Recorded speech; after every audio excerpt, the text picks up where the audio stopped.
The following audio drama is a fan-made version of the classic graphic novel Arkham Asylum: A Serious House on Serious Earth. The graphic novel is property of DC Comics, written by Grant Morrison and illustrated by Dave McKean. All characters and associated names and references are copyright and trademark of DC Comics, and Out of Place does not claim any ownership over it. This audio drama is in no way connected to or endorsed by DC Comics, nor it is intended to undermine or compete with any forthcoming material. This audio drama has been produced solely for the personal enjoyment of the Out of Place podcast and their listeners, and any of the fans of the Arkham Asylum and DC Comics.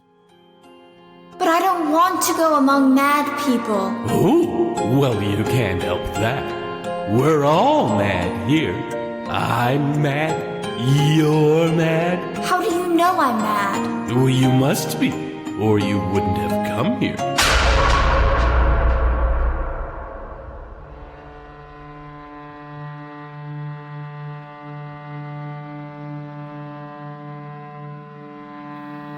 In the years following my father's death, I think it's true to say that the house became my whole world. Until the night in 91, when I first caught a glimpse of that other world, the world on the dark side. Mother? Mother, it's me. I've brought you something to eat. Please, I think you should try to eat some of this. Eaten. I've eaten. That was the moment when I first felt truly alone. Many years later, when I became aware of the significance of the beetle as a symbol of rebirth, I realized that she was simply trying to protect herself from something in the only way that made sense to her. But even then, I think I understood that Mother had been born again into that other world. A world of fathomless science and portents, of magic and terror, and mysterious symbols.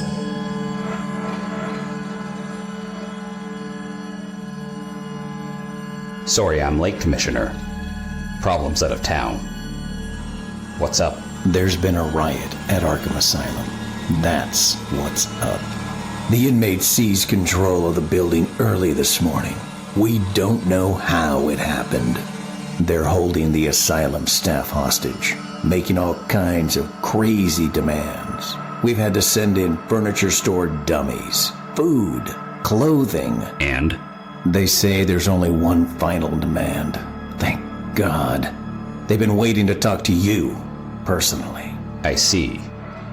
It's the Joker. Joker, are you there? What do you want? Well, hello, big boy. How's it hanging? Don't waste my time, Joker. Just tell me, what is it you want? Oh, I think you can guess. We want you in here with us in the madhouse where you belong. And what if I say no? Well, we have so many friends in here, sweetheart. Say hello to her.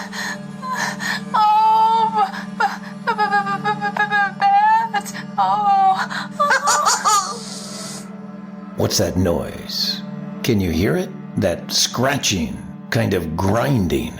What's he doing? She just started working the kitchens here to earn some extra money. Pearl wants to be an artist, don't you, Pearl, darling?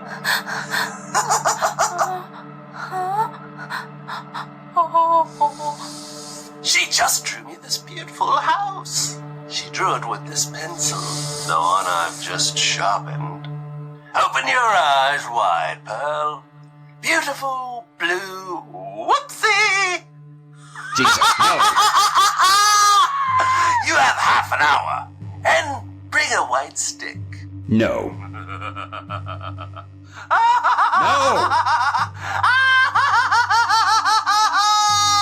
Oh, Jesus, that poor girl. Batman, I'm going in there. Jim, can we talk? You okay? You know, you don't have to go in there. Let me organize a SWAT team or something. No. This is something I do have to do. Listen, I can understand if even you're afraid. I mean, Arkham has a reputation. Afraid? Batman's not afraid of anything. It's me. I'm afraid. I'm afraid that the Joker may be right about me. Sometimes I question the rationality of my actions. And I'm afraid that when I walk through those asylum gates, when I walk into Arkham, and those doors close behind me, it'll be just like coming home. I returned to the family home on a cool spring morning in 1920, shortly after Mother's funeral. She opened her own throat with a pearl-handled razor. In the end, perhaps it was for the best. I have to believe that. As the only child, I am to inherit the house and the acre of land upon which it stands. Alone in a gloom that smells of dust and childhood, I dedicate myself to the prevention of such suffering as my poor mother knew, and I begin to make my plans. For the first time in 12 years, I spent the night in my old room. I do not sleep well. My dreams are haunted by beating wings, and outside, far off, a dog barks. On and on through the whole restless night.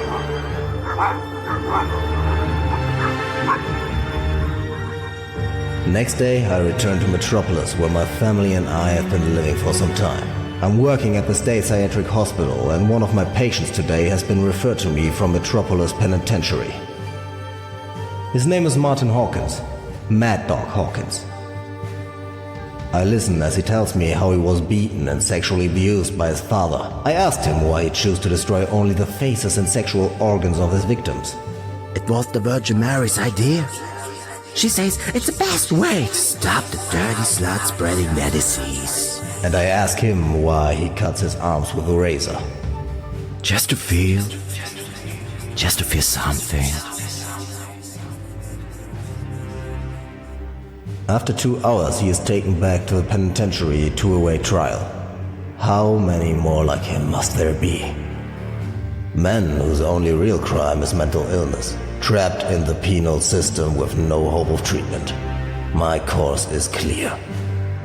I tell my dear Constance and little Harriet that we will shortly be returning to my family home in Gotham City, there to begin its conversion into a facility for the treatment of the mentally ill. That night I dream I am a child again.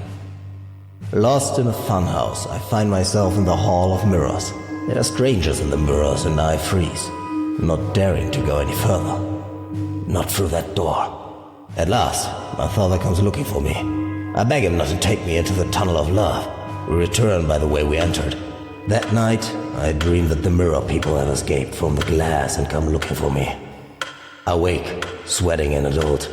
And for a moment, just a moment, I feel as though I'm back, where I belong, back in the old house.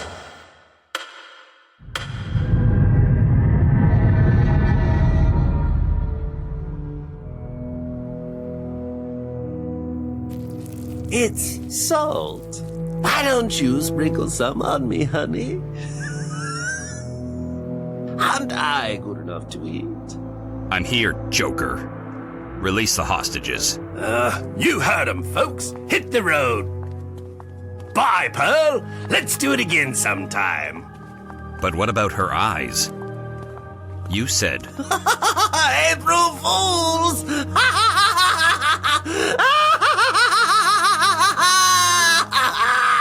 Oh, cheer up, honey pie. Listen, how many brittle bone babies does it take? Shut up. Oh, at home with Mr. Tasty, are we? Loosen up, tight ass. Take your filthy hands off me. What's the matter? Have I touched a nerve? How's the boy Wonder? Started shaving yet? Filthy degenerate. Flattering will get you nowhere. You're in the real world now, and the lunatics have taken over the asylum. April Sweet is coming in.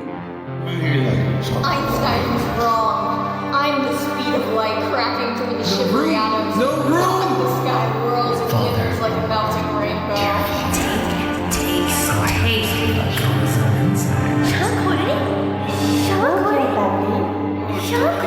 Make him stop. He's hurting me. Blood and dictator the rats. Dirt everywhere. Crazy cat. Dirt. Joker's best friend. Now it's time to join the club that's made for you and M-I-C-K-E-Y. Let the Feast of Fools begin! Joker, I've had enough of this madness. Enough? Enough madness? How do you measure madness? Not with rods and wheels and clocks, surely. You know, you look pretty when you're mad. Kiss me, Charlie! Ravish me! But not with tongues, you hear? Not on our first date. I'm warning you. You're in no position to issue warnings, Charlie. Not with your guilty secret. Now, sit down before I think of something funny to do with you. Who are these people, Joker? You told me you'd release all of the hostages. Well, we insisted on staying, Batman. I'm Ruth Adams. I'm a psychotherapist here. And this is our dear old Doc Cavendish, our current administrator. A man who loves to administer current to his ECT patients. Eh, Charlie? I have a duty to the state. I will not leave this asylum in the hands of madmen. Ugh. And while we're discussing duty, it looks like someone did theirs on the floor. Oh, Jesus, Harvey. Is it you again? Are you trying to ruin my heels? I'm sorry, I couldn't help it. It takes so long to decide. So many options. I'm really sorry. I think. Oh, pick me! Two-Face pissed himself again. Two-Face? Excuse me, Batman, but we'd really prefer it if you call Harvey Dent by his real name. What have you done to him? Done? He's been cured. This place is a hospital, Batman, and we're here to treat people, in case you'd forgotten. As a matter of fact, we've successfully tackled Harvey's obsession with duality. I'm sure you're familiar with his silver dollar, scarred on one side, unmarked on the other. He used to make all of his decisions with it, as though it somehow represented contradictory halves of his personality. What we did was wean him off that coin and onto a die that gave him 6 decision options instead of the former 2. He did so well with the die that we've been able to move him onto a pack of tarot cards. That's 78 options open to him now, Batman. We plan to introduce him to the I Ching. Soon he will have a completely functional judgment facility that doesn't require so much black and white absolutes. But right now, he can't even make a simple decision, like going to the bathroom, without consulting the cards. Seems to me you've effectively destroyed the man's personality, Doctor. Sometimes we have to pull down in order to rebuild, Batman. Psychiatry's like that. You must admit, it's hard to imagine this place being conducive to anyone's mental health. You're gonna hit me with all the local folklore now, right? Secret passages, the ghosts of Mad Amadeus Arkham, the door that's supposed to bleed. Gothic crap. Well, pardon me for saying so, but your techniques don't seem to have had much effect on the Joker. The Joker's a special case. Some of us feel he may be beyond treatment. In fact, we're not even sure if he can be properly defined as insane. His latest claim is that he's possessed by Berengere, the voodoo loa. We're beginning to think it may be a neurological disorder, similar to Tourette syndrome. It's quite possible we may actually be looking at some kind of super sanity here, a brilliant new modification of human perception, more suited to urban life at the end of the 20th century. Tell that to his victims. Unlike you and I, the Joker seems to have no control over the sensory information he's receiving from the outside world. He can only cope with that chaotic barrage of input by going with the flow. That's why some days he's a mischievous clown, others a psychopathic killer. He has no real personality. He creates himself each day. He sees himself as the Lord of Misrule, and the world is the theater of the absurd. Card games, Dr. You know me. I adore card games. Well, I see 2 angels screwing in the stratosphere, a constellation of black holes, a biological process beyond the conception of man, and a Jewish ventriloquist act locked in the trunk of a red Chevrolet. What about you, Batman? What do you see?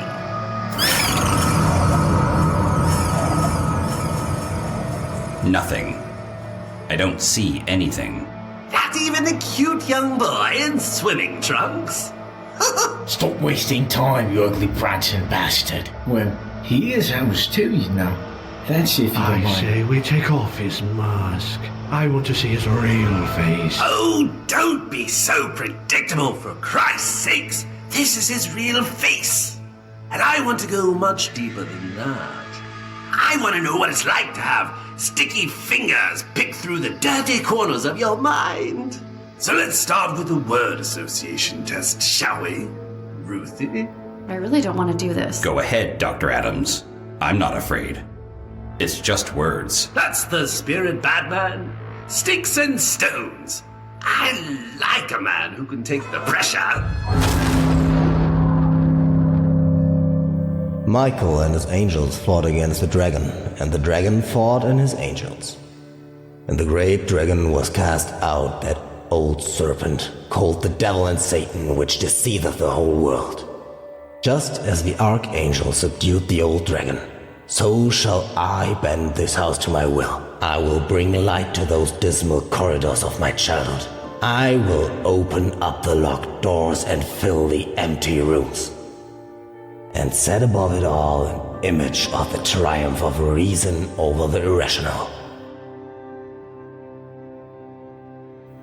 Harriet is plagued by nightmares. I blame the Lewis Carroll, but you will insist on reading and rereading the books. Perhaps things will settle when the work on the house is finished. Perhaps. One of the workmen must have dropped it. Mother. Ah, Pearl. Handle. Revolver. Gun. Father. Father. And? Death. Stop. Stop. In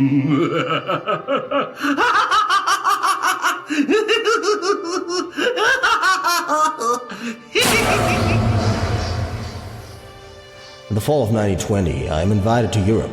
I finally meet Professor Young in Switzerland. And in England, I am introduced to the so-called wickedest man on the earth, Aleister Crowley. I find him charming and highly educated. We discuss the symbolism of Egyptian tarot, and he beats me at chess. Twice.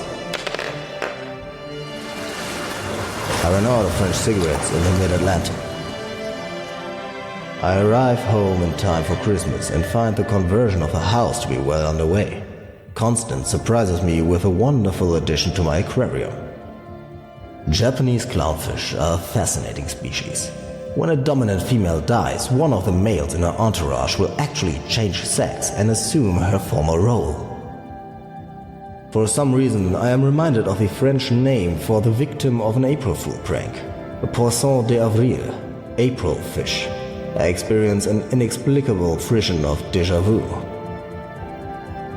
And then the telephone rings. It transpires that Martin Hawkins has escaped from the penitentiary, and the police would like my conserved opinion as to his state of mind. I tell them he may be highly dangerous, and I leave them to it. It's not my problem. Not tonight. Is something wrong? No, it's nothing. Nothing at all. Harriet is enchanted by the cuckoo clock I brought her from Switzerland. I pray that it might take her mind from the bad dreams. Then I remind myself that intelligent children suffer bad dreams. And she's so very intelligent and perfectly beautiful. I almost wish she need never grow up. It's getting late. It's time to begin the evening's entertainment, I think. If you're feeling up to it.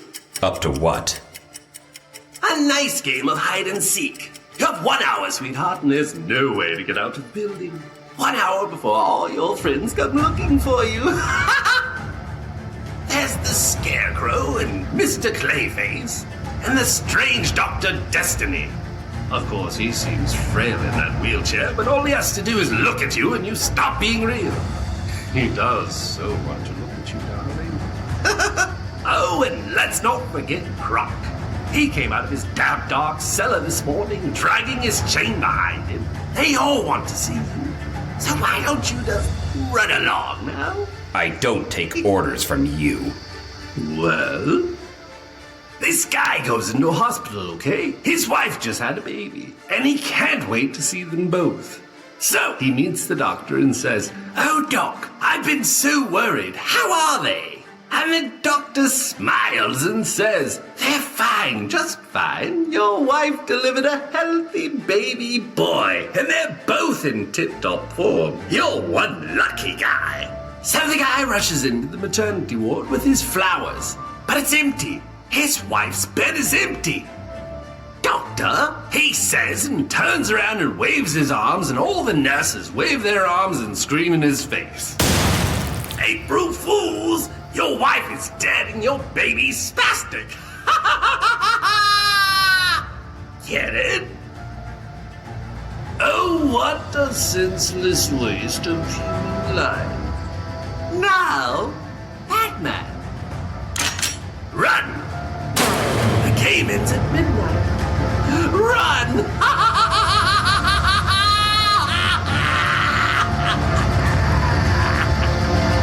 Run! How dare you embarrass me that way, Bruce? It's only a movie, for God's sake. It's not real. Bruce, I'm warning you. If you don't stop crying and act like a grown-up, I'm leaving you right here. Understand?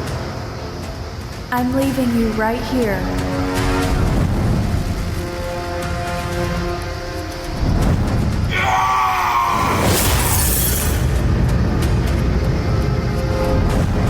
Leaving you. Right here.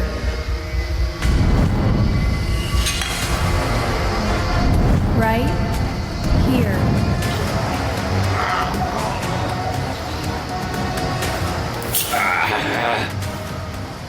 Jesus!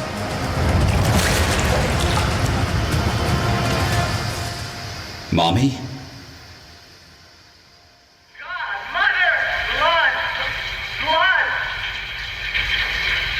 I say we go after him right now.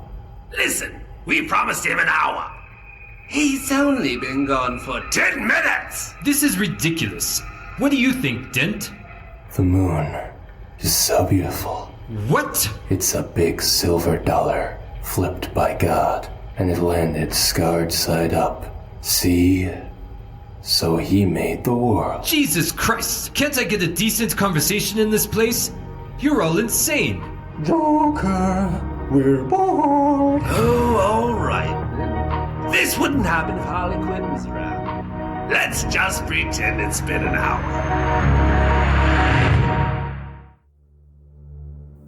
Spring is a deceitful season, and April 1st, 1921 is cold. Mercilessly cold. Connie? Did you know the front door was wide open? Connie? Are you in?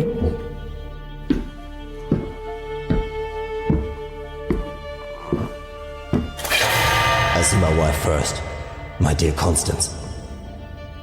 Her body is in pieces. Harriet lies nearby, indescribably violated. Almost idly, I wonder where her head is. Then I look at the doll's house. And the doll's house looks at me. Slowly, methodically, I put on my mother's wedding dress and I kneel down in the nursery abattoir. Perfectly rational. Later, I find myself sobbing, choking, retching into the lavatory bowl. Is this what it all comes down to?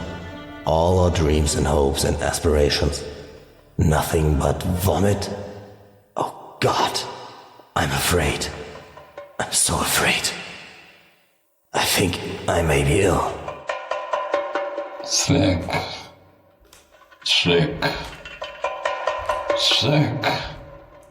My skin is sick, Batman. It's rotten and seeping Only you can help me. Man, don't touch me. I just want to share my disease. Don't. Oh. Don't touch me. No. Wait. Ah! Oh, Jesus Christ! On my leg! Oh, my! Clayface? Clayface, where are you?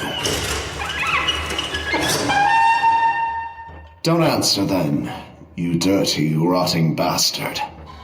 I don't need you. I can easily find someone else to push me. No.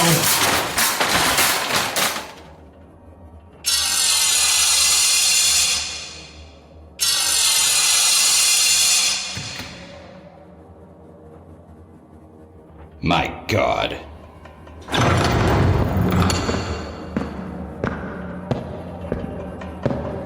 Twinkle, twinkle, little bat, how I wonder what you're at.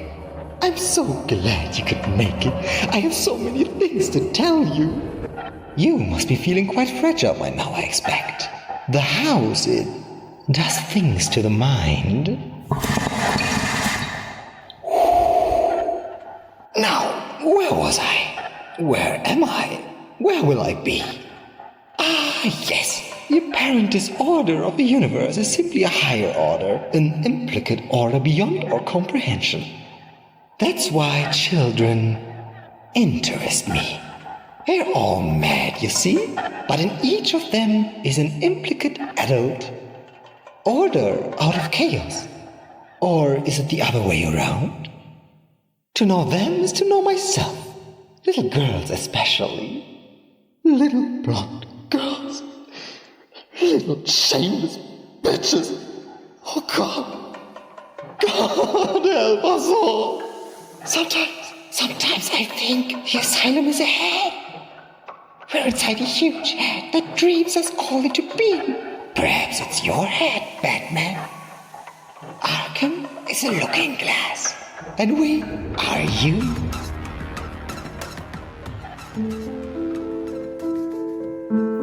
In spite of everything, the Elizabeth Arkham Asylum for the Criminally Insane opens its doors officially on schedule in November 1921. One of my first patients is Martin Hawkins, Mad Dog. He delights in rebounding to me every detail of the atrocities he inflicted upon Constance and Harriet. He giggles and drools and tells me they begged him to abuse them. He calls my daughter a whore, and I listen. I treat him for 6 months. I am praised for my courage and compassion. And on April 1st, 1922, 1 year to the day, I strap him into the electroshock couch. And I burn the filthy bastard. It is treated as an accident. These things happen. There is ozone and the smell of burned skin in my nostrils, but I feel nothing. I take patrolling the corridors between the hours of 3 and 4 in the morning. I visit the secret room often in order that I might keep my journal up to date. Routine is important, I think. A good routine diverts the mind from morbid imaginings. Sometimes I'm sure I hear hysterical laughter from a cell I know to be empty. I tape over the mirror in my study. The laughter ceases. And I return to my ritual perambulations. My movements through the house have become as formalized as ballet, and I feel that I have become an essential part of some incomprehensible biological process. The house is an organism, hungry for madness.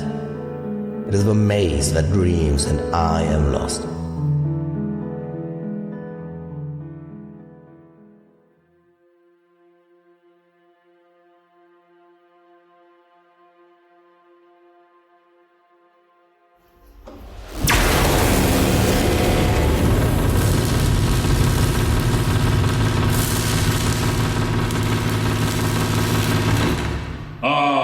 A pilgrim! Come into my presence, pilgrim! Gaze upon the Lord thy God! More, please! Do it again.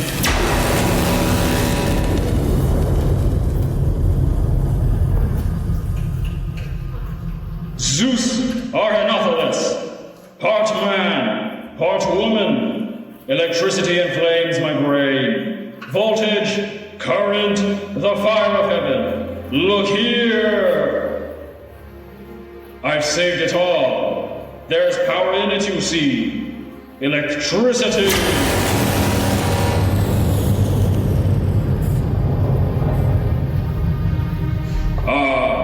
The gift of my body, divine, fertile, it shall transform the dry lands of Africa into the perfumed orchards of paradise, and men will worship me anew. For I am Zeus, Lord of ECT, God of Electric Revolution. I give, so that thou shouldst give. Here, my gift to you. Do you want power? I can give you power. Eat, drink. This is my body. This is my blood. The AC/DC altar awaits.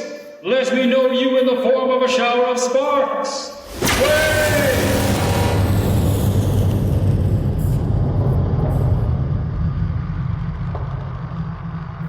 Shocked by my ill health, some friends take me to the opera.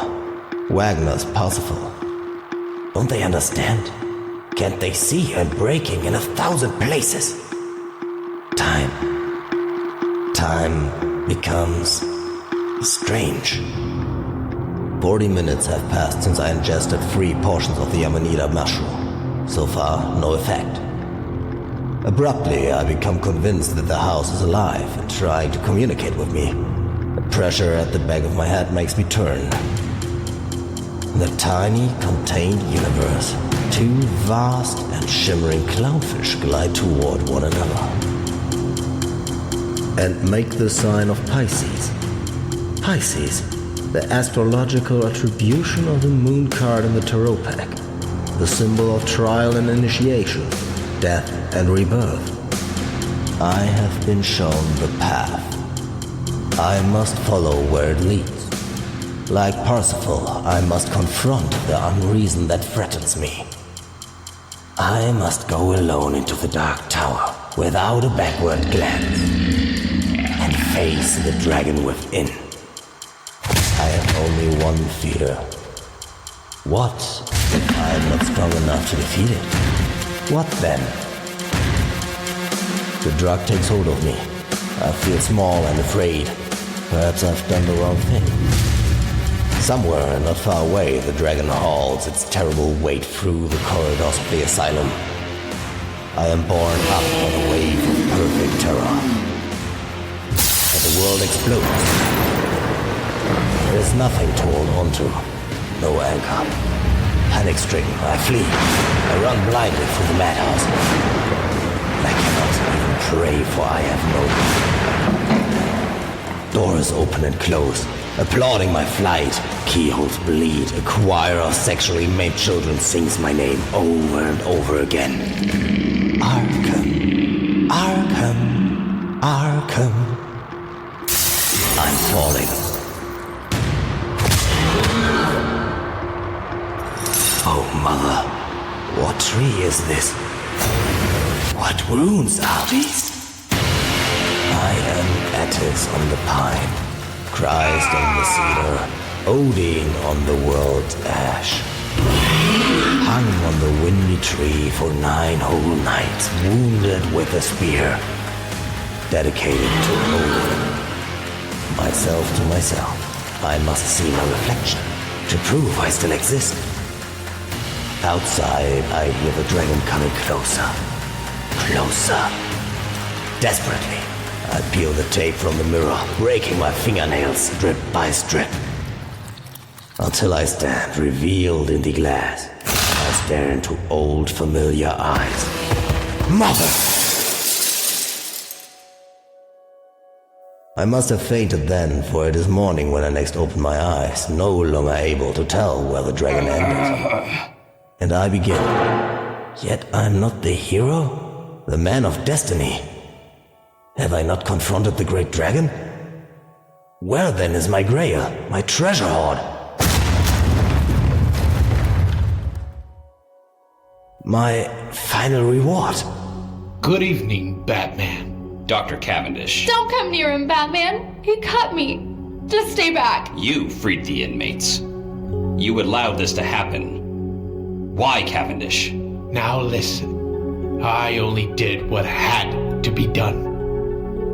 You read the book on the table beside you and you'll see. Go on. It's Amadeus Arkham's journal. Go on. Read it. I've marked the place for you. Read it. You'll see. And suddenly, the longed-for revelation comes in the form of a memory my mind had suppressed. It is 90/20. Trees fresh in the dark under a restless sky. Rain rattles the windows. Why? Why have I come here? It's here! It's here! Mother, please! There's nothing. And why am I so afraid? Every night! Every night! Beneath the bed, great wings begin to beat. I'm not mad. There? It's come for me! I am not mad. But God help me, I see it. I see the thing that has haunted and tormented my poor mother these long years. I see it, and it is a bat. A bat! Oh, my poor mother. Don't let it in! It won't take you, I promise. Don't be afraid, mother. I love you. I understand now what my memory tried to keep from me. Madness is born in the blood. It is my birthright, my inheritance, my destiny. I shall contain the presences that roam these rooms and narrow stairways.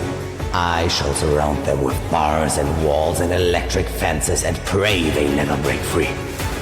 I am the dragon's bride, the son of the widow. Leather wings enfold me. You see now? You understand? You who've kept this place supplied with poor mad souls for years. You who's fed this hungry house. Do you see? You are the bat! No. I'm just a man. I'm not fooled by that cheap disguise. I know what you are. Arkham tried to kill his stockbroker in 1929. That's what they finally locked him away for. Did you know that?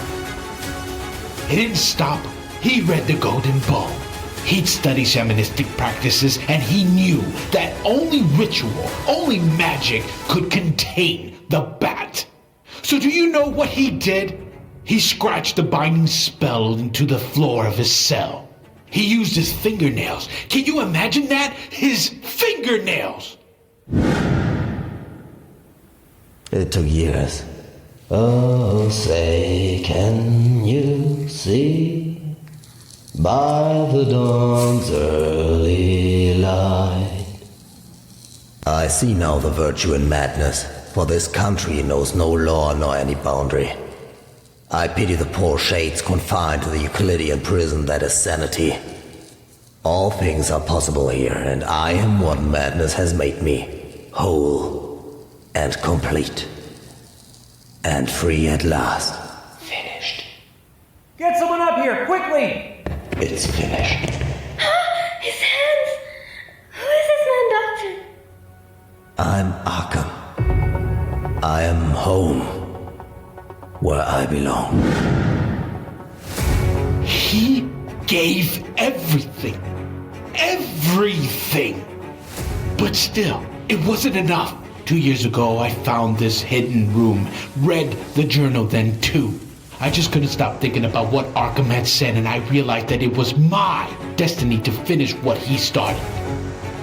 I set the trap for the bat, you see. I surrounded the asylum with a circle of salt, so it couldn't escape again. And now, well... Dr. Cavendish! Charles! Shut up, you ignorant cow! Cavendish, you're sick. You need help. I'm sick? Have you looked in the mirror lately? Have you? Cavendish, no. Jesus! Mommy's... Mommy's boy!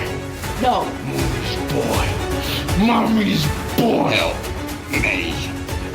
For God's sake, do something! No! Mommy! No!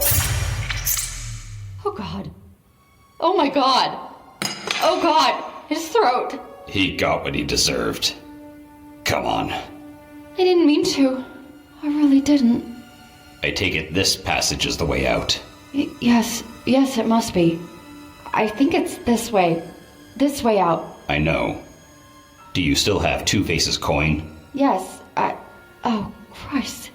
I just killed someone. Just give me the coin. You're going back in, aren't you? You're going to undo all of my work. What are you? Stronger than them. Stronger than this place. I have to show them. That's insane. Exactly. Arkham was right. Sometimes it's only madness that makes us what we are. Or destiny, perhaps.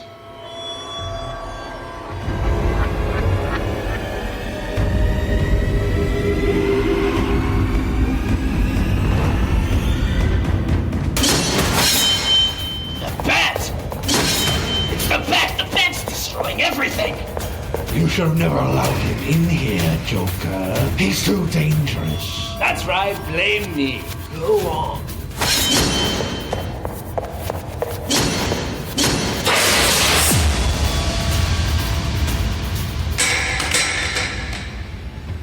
You're free. You're all free. Oh, we knew that already. But what about you? Have you come to claim your kingly robes? Or do you just want us to put you out of your misery like the poor, miserable, sick creature that you are? Why don't we let Two-Face decide what to do with me? Me? No, I can't. Really. Harvey? Brilliant! If the unmarked face comes up, he goes free. If it's the scarred face, he dies here, okay? He goes free. Parting is such sweet sorrow, dearest. Still, you can't say we didn't show you a good time. Enjoy yourself out there. In the asylum. Just don't forget, if it ever gets too tough, there's always a place in here for you.